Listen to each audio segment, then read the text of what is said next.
Oh, that's not working. Never mind. I'll use this one. Yeah, fine. Okay.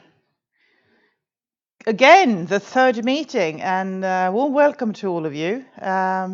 Hopefully, we have a few people online as well. And as you know, this presentation will be recorded, so you can look into it afterwards. And I know it coincides with a meeting of the bioeconomy team today, that project. So I know quite a few people are there busy, but they all promised to look into it afterwards.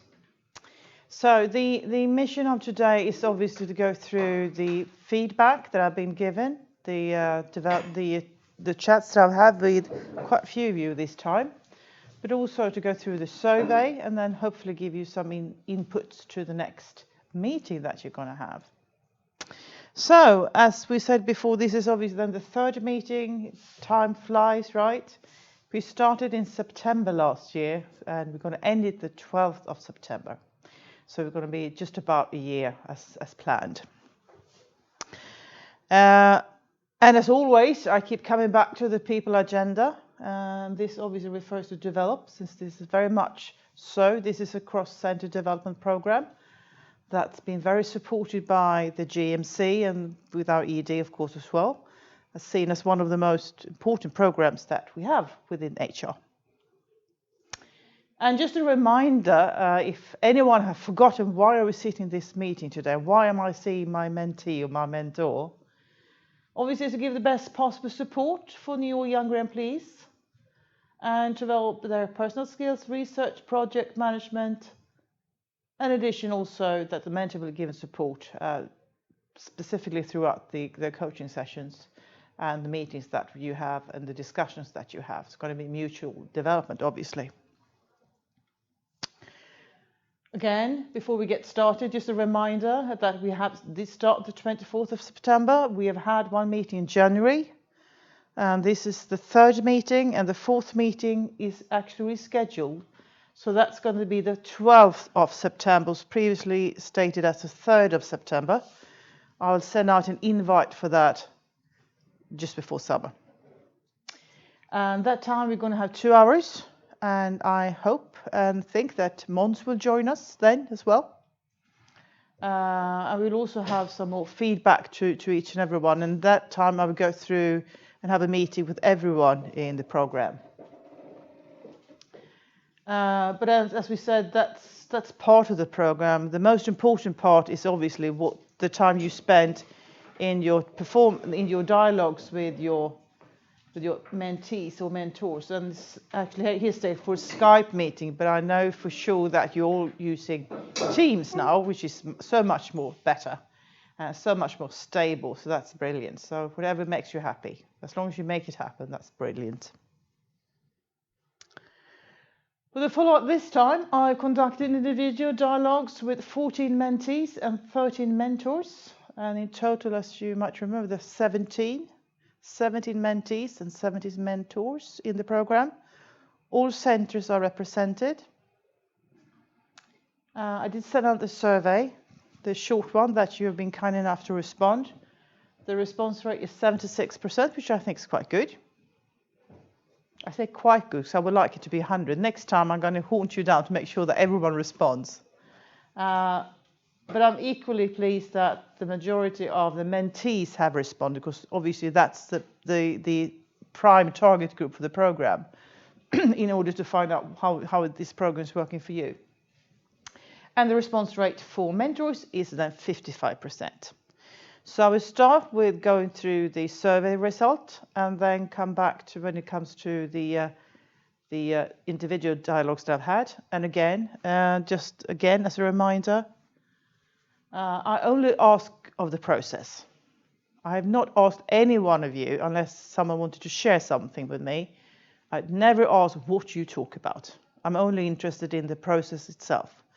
It's supposed to be confidential what you discuss, and it's really not for me to follow up on that. That is something between you and your mentor or your mentee and your line manager possibly, but it's not part of the program to follow up the what you do. I just want to make sure that you do it. And when I do the follow-up, I'm very clear on if I use something, I use it only as quotations.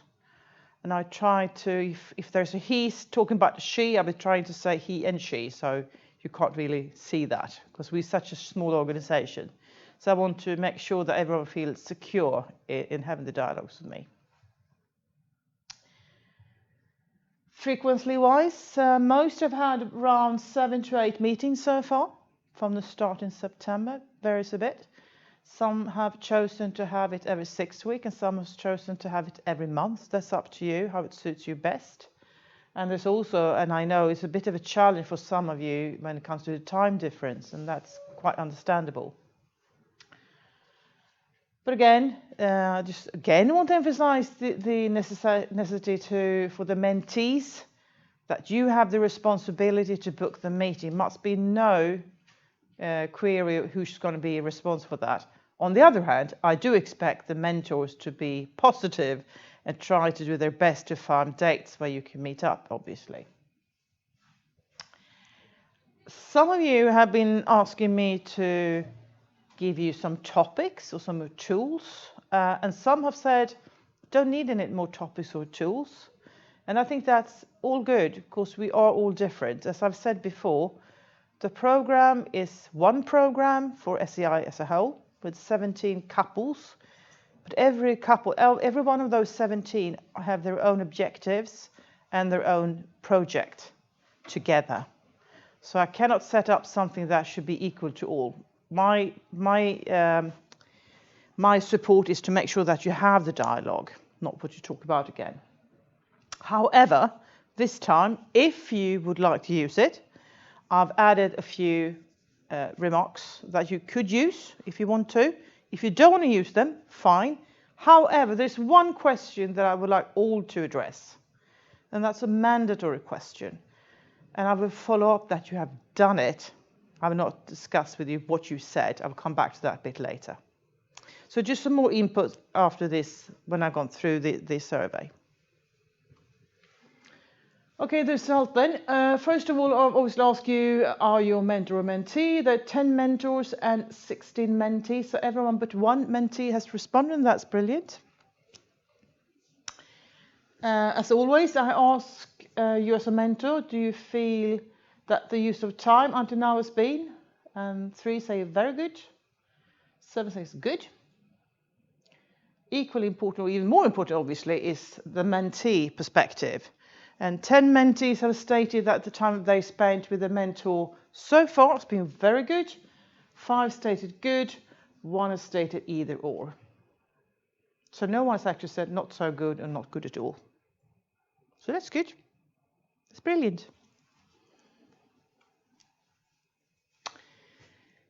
I asked the mentors, my understanding is that my role as a mentor has strengthened my mentee as an SEI employee, because that's one of the things that we should address in the program, to making sure that we do the onboarding, making sure that people feel part of this organization. And all mentors that have responded says yes to that question.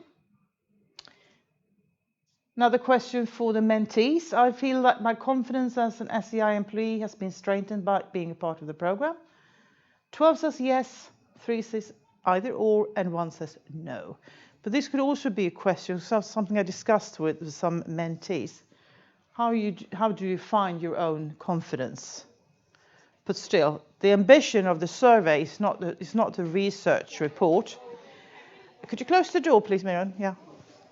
Have no ambition whatsoever to be a research report. I just want to have, the temperature, your feelings, and you can't really measure feelings. I just want to have a snapshot of what you're feeling for the program is actually just when you respond to the survey.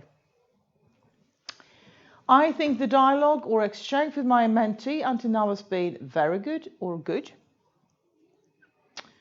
The other question is, I think the dialogue exchange with my mentor until now has been very good, good, or either or. So again, I'm happy to see no, not so good or not good at all. That's good. But I would like those two to have a possibility to take the next step in the relationship for the next step in the program. And we'll come back to that later. Okay, let's go into the chats that I've had. And as I said, I've had 14 dialogues with mentees. I'll start with the mentees. I don't want to be rude to the mentors, obviously, but I think my main target group, obviously, is the mentees, making sure that you get what you bargained for, what you wanted to have as support.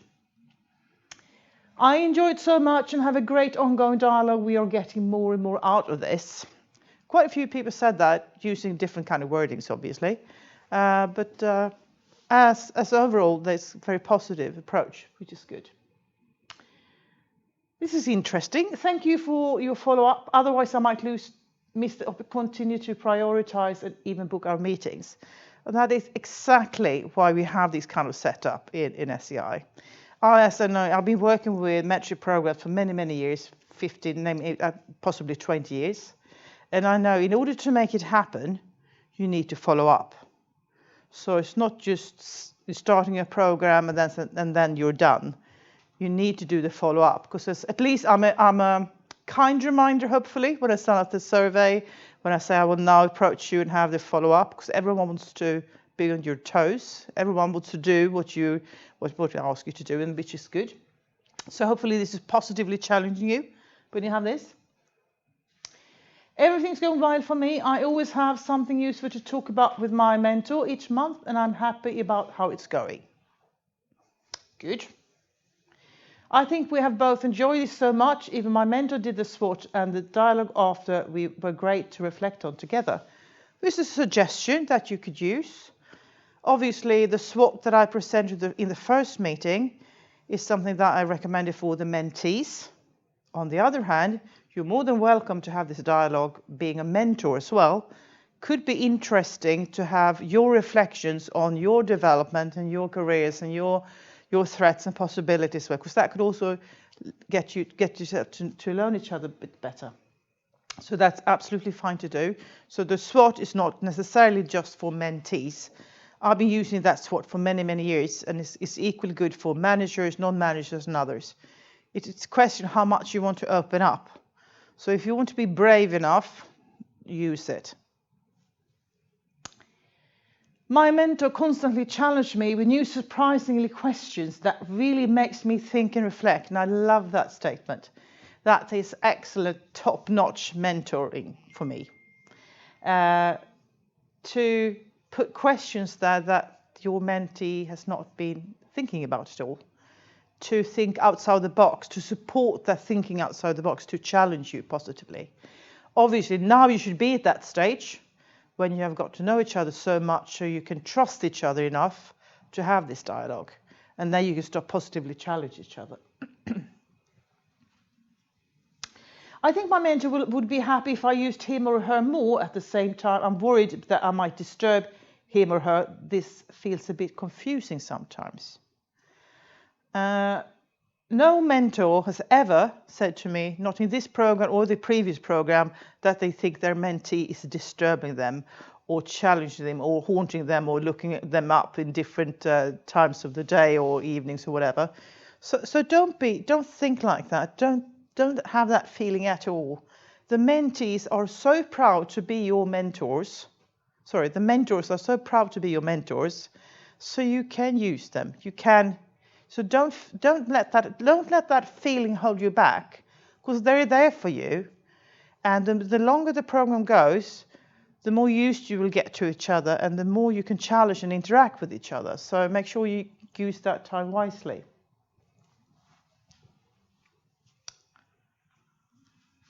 I have already started to think that the program soon will end. What then? What's going to happen? The 12th of September, will I be separating you?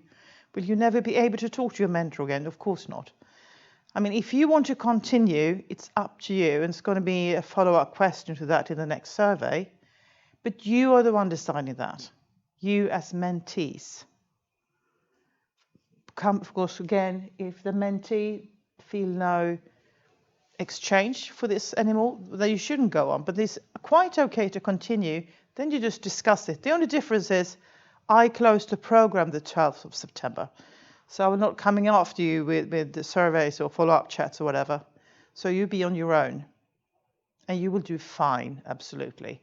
Or you might come to that conclusion, well, now my mentor and I come to the end of the road for us. Maybe I should challenge myself and have another mentor next time. That could also be something. Because every mentorship and every mentor has their own saga, their own challenge. But bear in mind, though, that you have invested, hopefully, time in someone else to get to know that someone else. So don't lose that opportunity to continue the dialogue. So you're more than welcome to continue. However, I will not be there guiding you in the program, because we most probably going to start a new program next year. We haven't decided that. It all depends on the follow-up, obviously.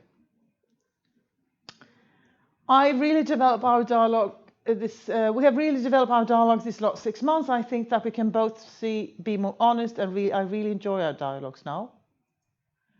Again, and do you remember when we met up the first time, I said after about 6 months this would change. To start with, the first 6 months is usually the mentees are quite stressed. Am I harassing my mentor? Am I providing good enough questions? Am I being too pushy or not pushy at all? What kind of question should I put there or not put there? Why and how could I disturb my mentor with these kind of questions? After 6 months, this changes, and I can clearly see that in the follow-up and the dialogue as well. The mentees feel much more relaxed now. Most of you anyway. And that is, hopefully, if you have invested enough time in each other, you should be in that stage now where you feel really safe and you can really deepen in the discussion. On the other hand, which I will come back to, now the stress increases with the mentors, which is only fair, I think. This program really introduced me to SEI. I have learned so much. This was someone who had joined the organization quite recently. I think just a half a year before she joined the program. And I think this is a fantastic way to get introduced to SEI, to get to know the full organization. We have started having global inductions, so that's one thing, but this is also ongoing to get to know someone in another center. And that's something that quite a few people have brought up, being one of the big benefits of the program, to get to know the culture and people in other organization parts of SEI. We have used one topic from the SWOT for every meeting. That worked for us. Again, whatever makes you happy. Use the whole SWOT. Pause, take one step, take one box at a time. Take all the boxes, take no boxes. It's your decision to make. All depending on how close and how relaxed you are together with your mentor. But I just urge the mentors now to look into the SWOT themselves. Just as a challenge, and do that together with your mentee. That could be interesting dialogue.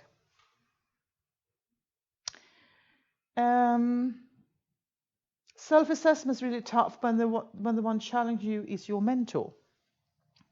And that statement is related to the feeling that this mentor that this person's got is not her or his manager or supervisor or anything. It's just someone that she or he feels is very supportive. And it's a bit harder to get away with those questions when someone who's really caring for you, but no obligation apart from being honest, is challenging you. So I think then you have come quite a long way, I would say. And self-assessment is tough. It is tough to look outside the box and look at yourself with some new goggles. I would like to be more challenged. My mentor is so nice and friendly, so I really enjoy this, but I want help to push myself. And my response to that is absolutely, but you must tell him or her that as well. Tell him or her that equals your mentor that you want to take the next step. Say that now for the remaining part of the program, I really want you to be upfront with me. I really want you to push me out of my comfort zone in order for me to grow. But something that sometimes you need to say that out loud. They don't know that. Maybe they're just holding back because they want to be cautious about your relation. So just tell them that you would like to take that step now, if you haven't done it already. When we have meetings, my mentor do not seem to really listen to me. He or she do not respond to questions and seem to write emails during our last meeting. Big no-no. And if you are a mentor and just having blushing cheeks now, go back to basics and make sure that when you do have time with your mentee, that you spend the time with your mentee. Otherwise, reschedule. And again, I think it's very important that you have at least 1 hour. You don't have to have more than 1 hour at a time, but no less either. And make sure that you are sitting privately, so you don't get disturbed with people coming in, opening the door, and sorry, I just want to ask you, and telephone calling and everything. So make sure that you actually have that hour, that space, because I think it's important for you as mentees, but also it's equally important for you as mentors to invest this time in your own reflection. So this is very, very important. If you have this, if you got this blushing cheeks again, thinking of the last time I talked to my mentee, I was actually sending emails or whatever, please don't do it again. Don't let me come after you. Okay, more mentees. My mentor is clearly there for me. I've started to ask myself questions that are new to me. Great support from my mentor on the same theme as we had before. I prepare topics that seem to be of interest even for my mentor. Depending where you are in the process, it could be that you have, for example, been discussing the SWOT. It could be that you are discussing your upcoming or just delivered performance development dialogue. It could be a topic within your research. It could be whatever. It's very interesting because, again, we have passed those 6 months now when the mentors feel a bit more stressed and you feel a bit more relaxed. You know, I told you this is going to happen after 6 months, and we are definitely there now. My mentor pushes me to think outside the box, which is also excellent. Positively challenging people. I love that. People that really care for you, but still can make a positive change and say, you know, why? How? And force you to describe why you respond or why you act in a specific way. Could we have some more tools and topics? And I said I would start with. I will add that at the very end of the meeting today, so you will have that. But again, feel free to use it or not. It's your decision. We use SWOT, and that helps us getting to know each other in a very good structured way. So quite a few people, or couples, if I may say so, have used the SWOT. It's not mandatory to use it, but I think it's a good way into the mentorship program. And if you have done it before when you started, maybe in the next meeting you should bring it up again. See, okay, what we discussed last time, what's your reflection on this now? Has anything changed for you? Any priorities or other priorities for you?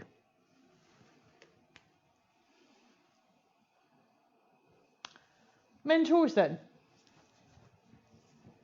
Good engagement for my mentee, good and important program for the organization.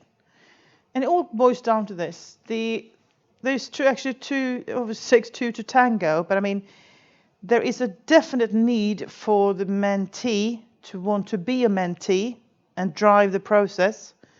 Equally, nearly equally anyway, it's important that the mentor steps in and really take that responsibility full-hearted. And I know I talked to some of the mentors, because some of the mentors, like Kaya, whoever in the room, has been a mentor in the previous program as well. And changing mentee is changing the setup completely. So even though they've been mentors before, you're new to them in this program. So that's going to be a challenge for them anyway. So there's always a challenge to be a mentor, whoever you're mentoring. I didn't know that this would be so interesting, give me time to reflect as well. Quite a few people say that, and I think the key word here is to reflect. I keep saying that in every training I got, or wherever, if I even go to Africa or Oxford or wherever. I think the time to reflect as people, as human beings, as employees, as managers, is very short in our day and age. And we need to get help to get some time to reflect. Say it's okay to just reflect, to just listen. And I think it's a skill that we as human beings have nearly forgotten all about, because we are kind of online all the time, always busy going somewhere. I mean, when was the last time you went on the bus and just looked out of the window? When did you give yourself the possibility just to go for a walk with yourself?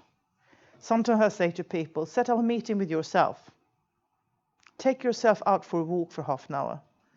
It's quite intriguing, actually. And you're not supposed to bring your telephone. You're not supposed to talk to someone. You're not supposed to be in a rush to go in between meetings. To set up a meeting with yourself to go for a walk is quite interesting. And that goes equally, obviously, for mentors and mentees, obviously. I've been practicing active listening, and that works for us. Might be different if I had a mentee that was not as focused. True. Absolutely. And again, you have to, as a seasoned mentor, you need to find how to interact with a new mentee, depending on if there's a focus there, if there's not a focus there, who drives the pros and things like that. Again, reflection comes back. Nearly from all the mentors I've been talking to, they all bring up the question about reflection. Could we have a team site for us mentors to share and discuss our experience? And the reason why I'm not putting that together, the reason I'm not putting up meetings for just mentees or just mentors, it could be possible, obviously, in a team site, but the thing is, it's very personal and it's very confidential. Let's say that I have the privilege of having Kaya as my mentor. What if I then in this group says I have a problem with my mentor, she is or whatever? Everyone knows that Kaya is my mentor. I think that's rude. That's breaking a confidentiality. So that's the reason why I step in and do the checkups, the dialogues where we have in between. And again, someone said to me, well, can I call you if I have a problem with someone in the program? Obviously you can. You don't have to wait for me to call you up. If you have any queries or questions, something you would like to discuss, you can always come to me. And that's, again, confidential. If you want any support or any input or how do I do about when something like this happens. So don't wait for it, go for it.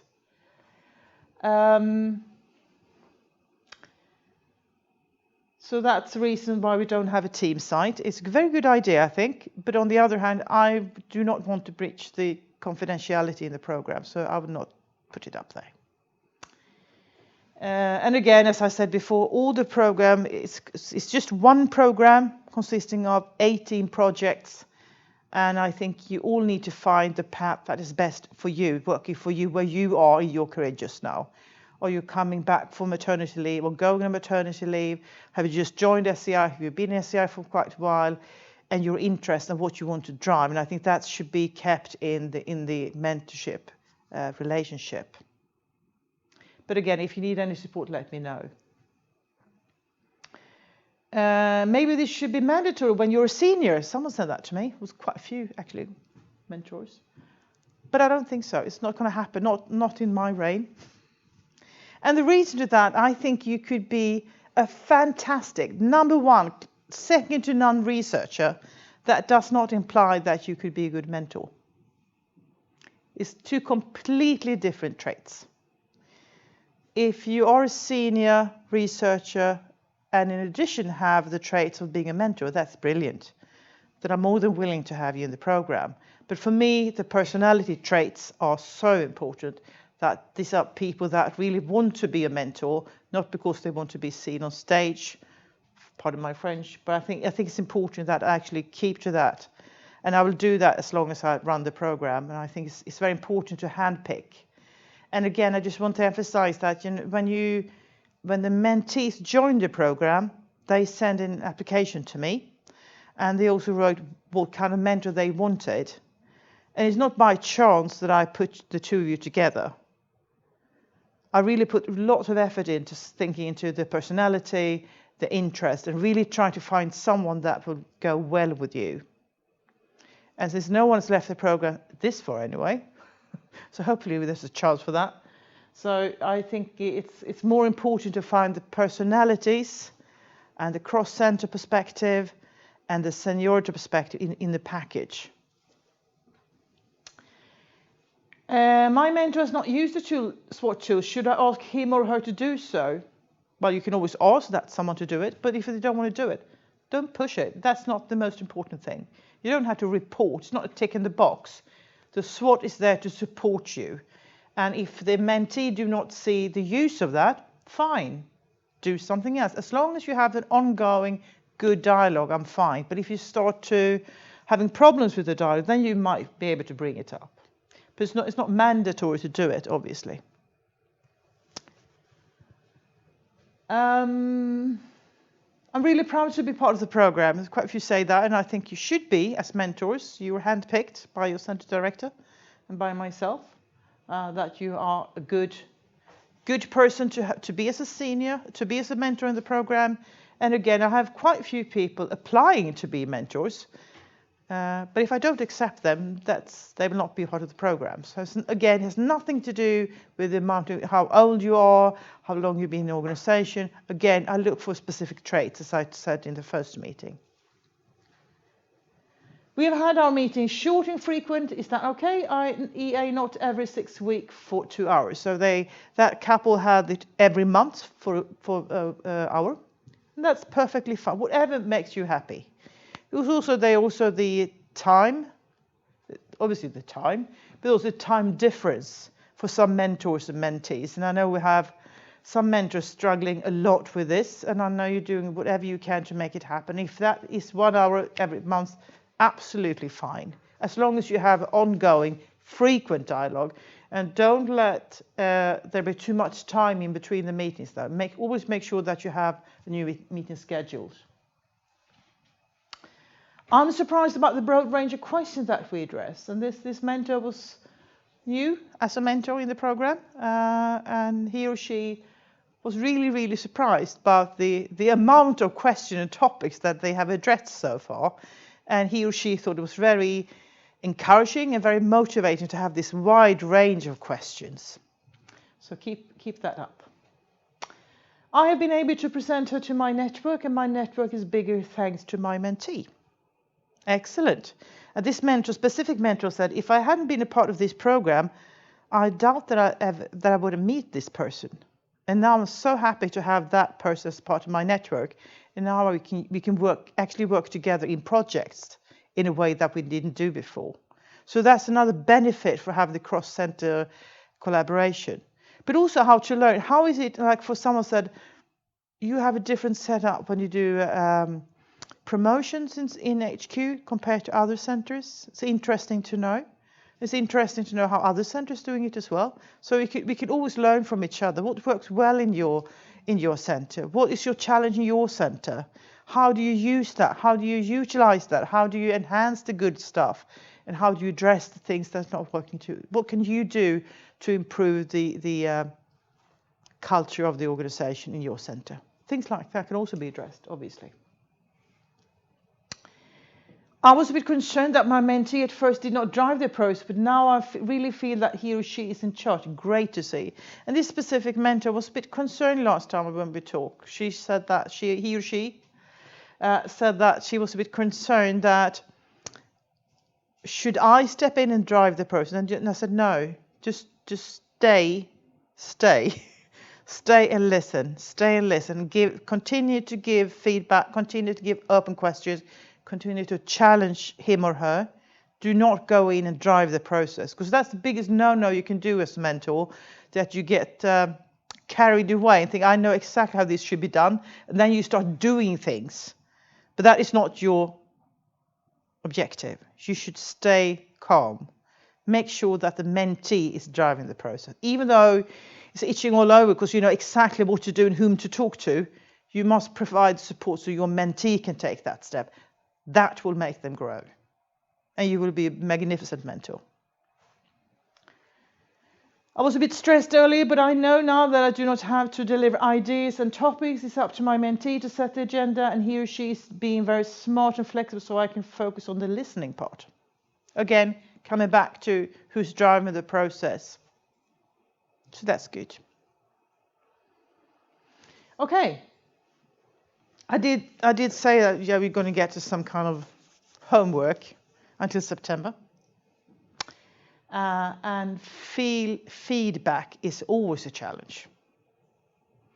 Feedback should only be delivered when you can see when you want to enhance something or change something. But it's also very important to give feedback, honest feedback, and that is a gift. To be able to provide good feedback is the toughest thing you can do, as a colleague, as a mentor, or as a manager.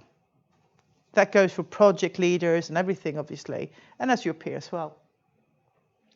What I would like you to do, all your mentees, I would like you to, you don't have to do it now or before summer, but before we have the meeting in September, I really urge you to reflect about this one.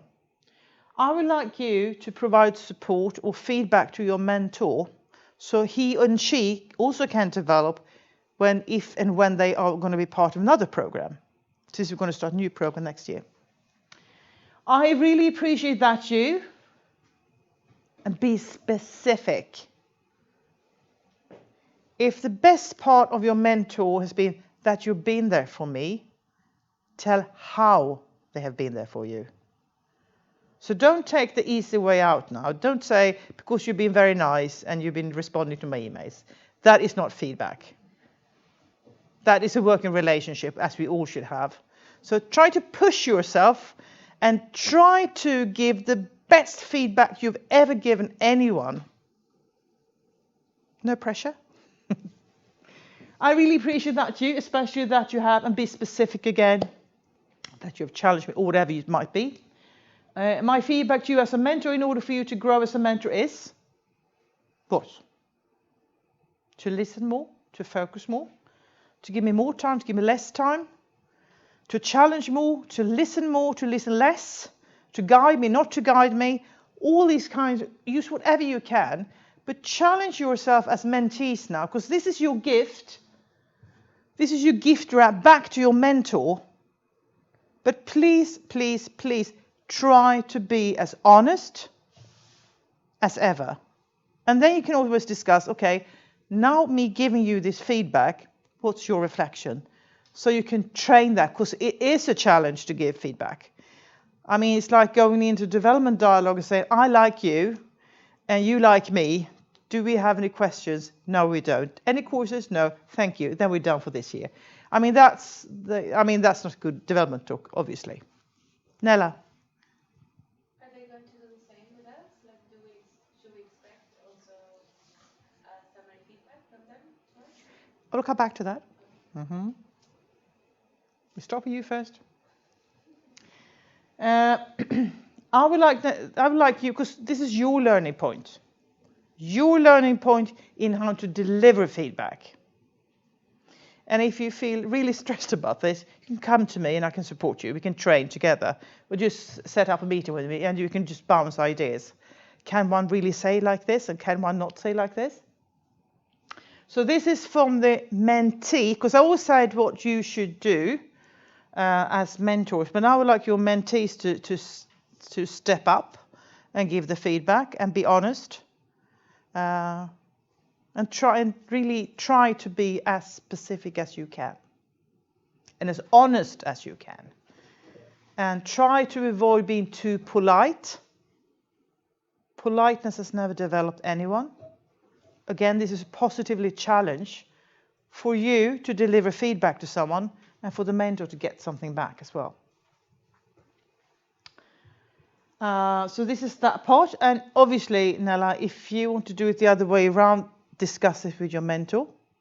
I don't want to give you too much. I just want to give you one mandatory thing, and I want to give the mandatory thing to the mentees, because I know you will have a struggle with this. I'm going to love this. You will do fine. You will do fine. But I mean, just imagine how it's like to give feedback to someone that you care about. You don't want to hurt someone, not hurt someone's feelings. On the other hand, you need to be upfront and honest. And that is a really, really, really tough thing to do. Unless you just say, I like you, you've been great. But that could be feedback as well. But then, why has this someone been great? Okay? Just use the microphone. Sorry. Is it on? Yeah. So just to follow up on my comment, sometimes it's very difficult to provide very good feedback if you haven't received very good feedback. So it's good for both parties to to have the experience of good feedback. So maybe, I know that it's not mandatory, but I think it would be a good thing to ask also. So maybe if we are struggling with it, we can also learn from our mentors on how to provide feedback. Exactly. Good point. Very good point. And again, you're driving the process, Nella, with your mentor. You're driving the process, so you decide how you want to attack this question. If you want to discuss it in a specific, next time I'm going to be there and I'm going to provide feedback. What's the best feedback you've been given? What's the worst feedback you've been given? Things like that. To have that discussion, because that would train you to prepare for this. So that's why I say you don't have to do it today or this week or before summer. Prepare and make sure this is the best feedback you have ever given to anyone before, and you really thought it through, because then by doing so, discussing that and planning that, you're going to learn a lot. And most specific about yourself as well. What is comfortable to me to say? Is it comfortable to me to say, it's easier to say the good part, right? Much easier, because you've been there and you've been supportive, or that specific, we discussed that situation and you really supported me when you said that, and that open question that you taught me made me think outside the box. The challenge is this one. What should they enhance or develop or change? But still, make sure that you're not saying this to a manager, a husband, a wife, your best friend, your peer. This is said to someone who has accepted to be your mentor. And it's going to be a challenge for both of you, but you can make it into a learning experience together, I think. Some other things, if you want to have more topics to discuss, if you think you're out of topics for the next meeting, or some inspiration, hopefully. What went well or did not go so well in your last performance and development dialogue, whether you did it last year or this year, do a various from between the centres. You can also discuss things like, if I were a manager, this is what I would do in the performance development dialogue. Just reflect on that together. And why didn't it not go well? Because we didn't understand each other, we didn't have enough time. I wasn't prepared, my manager was not prepared, they used the wrong wordings, I did not accept the feedback, or whatever it might be. So that's something to reflect upon at least. Describe a situation where you have been challenged and what you did to learn from that situation. And this relates back to your question, Nella. So this kind of goes back to the feedback again, because this equally goes for both mentors and mentees, obviously. You can have that question a full meeting, I would say, if you're on that stage in your dialogues, obviously. How would you describe your best achievement so far that really made you proud, and the one that really did not go the way you wanted? What did you learn from that? Me being from HR, this is a question I quite frequently use in interviews. So if you meet up with people like me in the future, we're going to get this question. And just make sure that you have a good answer to that. Because the worst thing anyone from HR knows is that when someone says, I haven't really done anything wrong, ever. Because then saying you have no insight. It's like saying, for me, being HR, it's like I have no insight, I have no self-awareness whatsoever, I have nothing to change, I'm perfect as I am. But then, again, what we will then do to challenge you? So again, meeting up with awful people like myself in the recruitment further down the road could be good training for you. I think it's quite interesting because it shows what kind of self-awareness you got. You know, once I had an interview with a person, not in SEI, he was a management position, not in Sweden, it's an international recruitment. And I asked this person who was supposed to come in as a finance director. It was a quite big organization. One of the interviews we had, I asked this someone, on paper he was absolutely flawless. He was absolutely the bomb. He was fantastic. And he was so nice and so likable and everything. But when I asked him that question, he said he thought for quite a long time, that's fine. Don't respond too quickly. Think about it.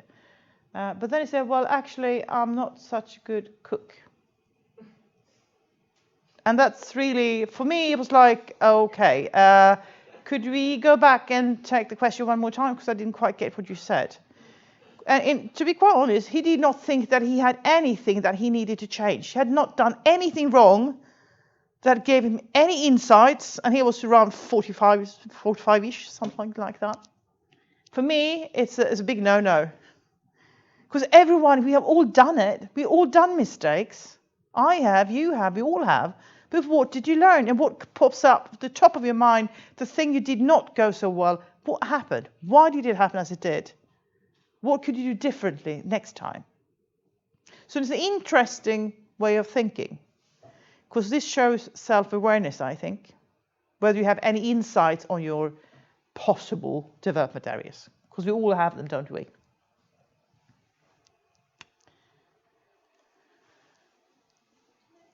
The last one is, Nella, give it a... Okay, I'm very interested in this. That's why I'm commenting a lot.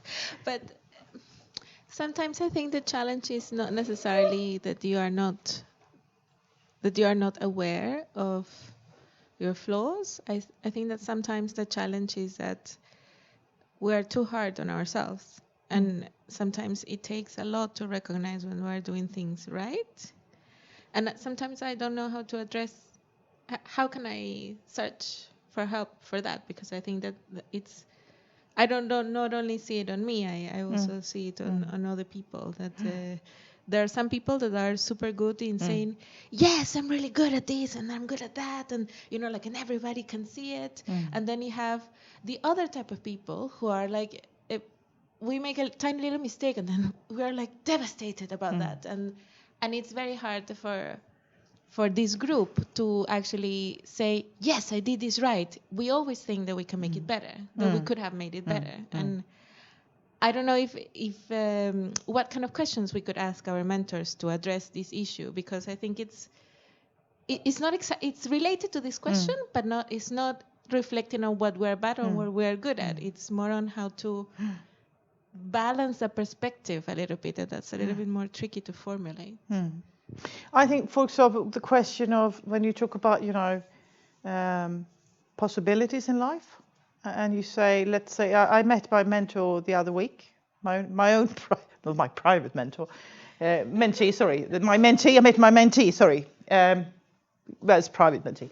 Anyway, outside SEI, and we were discussing this, and she said nearly the same thing as you do. Why don't I trust myself? Why can't I go there? I don't feel like that I can deliver what everyone say that I should deliver, and it really stresses me out. I know I'm doing the very best I can, but is it ever enough? But then the question I put to her to think about until the next time we meet up is a question like, what motivates you? How do you know that you're there? How will you describe to someone that you have actually done something good? What's the feeling when you've done that? Because that's a reflection also to think about, when I'm there, do I actually stop to celebrate that I'm there? Or do I just keep going? Because whatever I do to myself, it will never be good enough for myself. So that's something to discuss. So that's one way of addressing it, depending on the issue, where you are in the process, where you talk. But also things like your own self-awareness. Why don't you think you're worth that job or that position or that project or whatever it might be? Why do you think like that? And that's, again, something where the mentors can support in those, depending from where you're coming from, I would say. But it's a question of self-awareness, I think, because self-awareness, as you say, can be both that I do not think I can do anything good enough, or it could be I can do anything well and beyond everyone else. And the opposites attract. I think you should aim for to be something in between, obviously, to feel happy to what you do, but always strive to be better, but also to stop and think, this is actually good enough. I'm happy because this is the target I set up for myself, And I've done it, but then I need to stop and celebrate. And how do you celebrate then to yourself? Because I think you need to put your foot down from time to time and say, okay, I've done this, I'm really proud to do it, and I don't need to do any more about it just now. I just can just stay in the feeling that I did a good job. You don't have to exceed yourself every time. No one does that all the time. Is that kind of a response? We can discuss that later, yeah, sure.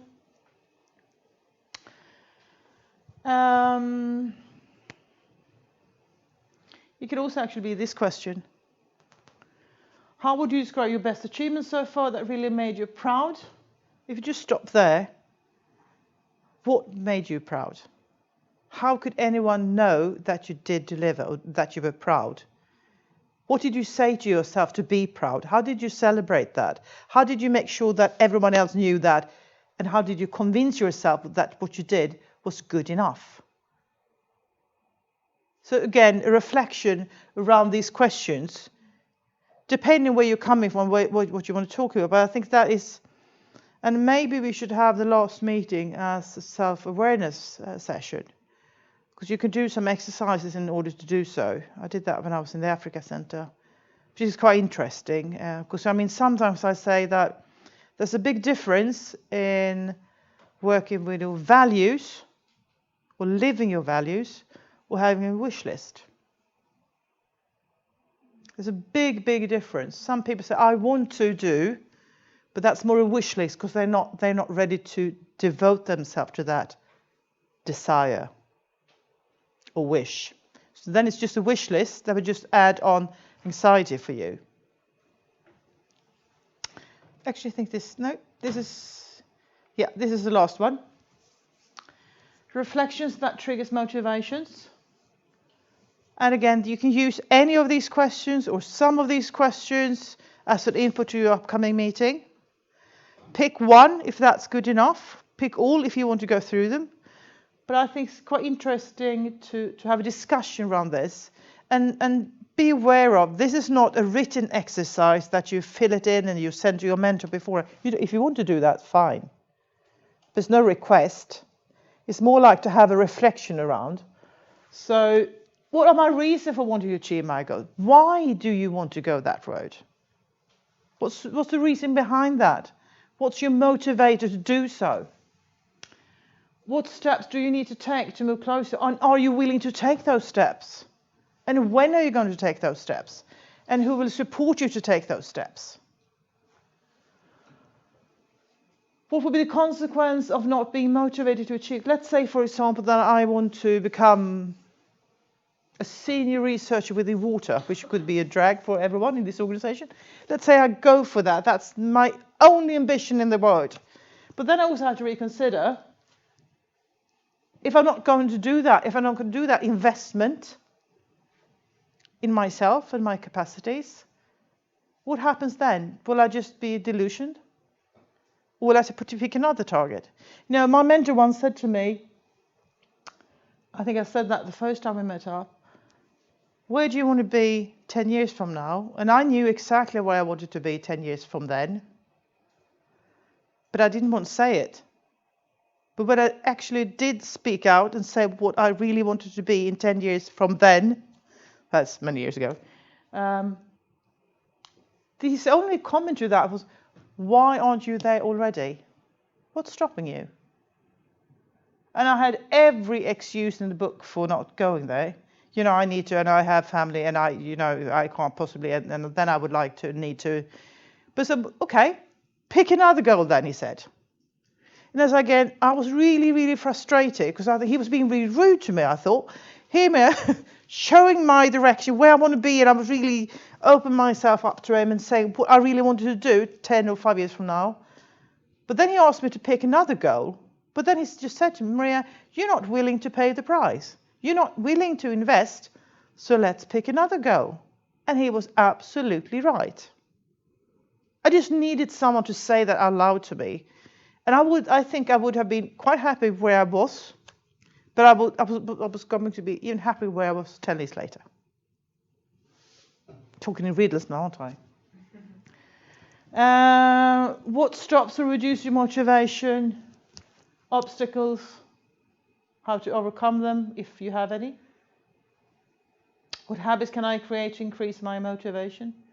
Is it possibly so that I need to find a way to think what I did is good enough from time to time? Not stressing myself out all the time? What tangible reminders do I need to see to stay motivated? How can my mentor support me? Or how can you request your line manager to support you, or your project leader to support you, or your friend to support you, or HR, or whoever? What does success look like? When do I know that I've done what I was set out to do? What does success look like? When are you there? When will you know? When will it be good enough for yourself? When will you say to yourself, I did it. I had a plan and I did it. Because sometimes if you don't set out to have the plan, you just prolong the process and you will never be there. Never.